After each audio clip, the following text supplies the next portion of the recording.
کلی گشتیم تو این جهنم و این قلعه رو پیدا کردیم. واقعا چقدر شانس داریم. سلام یادت اومدن.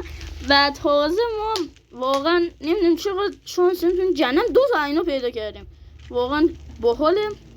و به نظر من یه چند تا پارت ویدیو بذاریم در مورد اینکه خیلی از مرجان چجوری ساخته میشن که من زیاد تو این چیزا فعالیت ندارم. خودتون منو میشناسین، ولی امیر حسین آقا تو این چیزا بیشتر از من فعالیت داره. اون ویدیو رو امیر حسین میگم براتون بگیره و براتون بذاره و بریم این قلعه رو بگردیم. یادتونه من قول بی وعده اینم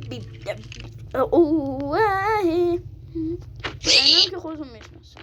اینجا اسکلتون و ویدیو اسکلتون و اینجور چیزا زیاد. اینا زیاده و اینا یه خوبی که داره اون ویدره بود که تو همون ویدیو جهنمم گذاشته بودم. این ویدره با کله اینا درست میشه و بعد کلی اینا تو شاید کلاشونو بدم و کلای اینا و خیلی از موجودات دیگه کلای اینا هم هست ولی خیلی کمه.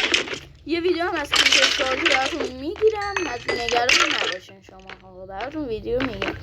این هم یه چیز همچین کمیاب نیست اینجا، ولی یه سری جاها داره که اینا اسپان میکنه که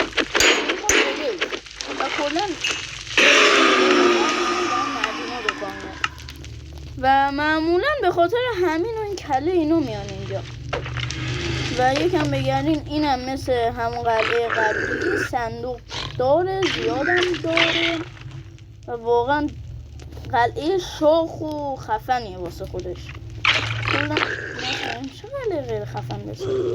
جدیدن تو نسخه جدیدش یه قلعه آورده که جدیده، میشناسینش خیلیاتون، و قلعه بریزه و فکر نکنم اونو این دور رو بر کلن فکر نکنم اونو پیدا کنم، فکر نکنم راحت در اونو پیدا کنم، ولی اگر 1% دیدم براتون ویدیوشو میگیرم، نگران نباشین.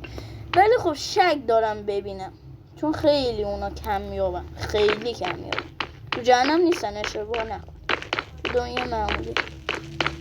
و واقعا نمیدونم صندوق این الان کجا رفته و اسپانر اینا هم توی قلعه زیاد. حالا من الان نمیدونم آخه خوردن این صندوق این. اینجا هم صندوق زیادی دارن، توی صندوقشون چیز خوبیه. الان تعجب میکنم صندوق پیدا نمیکنم، بگردین حتما پیدا میشه. راستی صندوق اینو نگشتیم. حالا 3 2 1 و واقعا این کاشیم سید واقعا به نظرم باله. و اگر دنبال ویدیو خفن‌تر هستین منو لایک و سابسکرایب، فالو، دنبال، هر چی که خودتون میدونین تو کامنت ها بهم بگین نام مستعار من به اسم چی باشه و دیگه حمایتاتون بهتر کنه که من بتونم هی ویدیو خفن‌تری بسازم. توی کامنت ها بهم پیشنهاد بدین بچه ها. اگر بهم پیشنهاد بدین من میتونم از پیشنهاد استفاده کنم و طبق اونا ویدیو بگیرم. نگران نباشین، من کامنت ها همه تون رو میخونم، کامنت های همه تون رو میخونم، واقعا میخونم و هر چی دلتون خواست بهم بگین جز فحش‌های بد که جوابتون رو میدم. حالا زدش کن. حالا سعی کنیم با هم مدارا کنیم و منم رفیقم.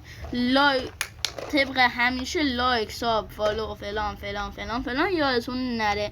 بای.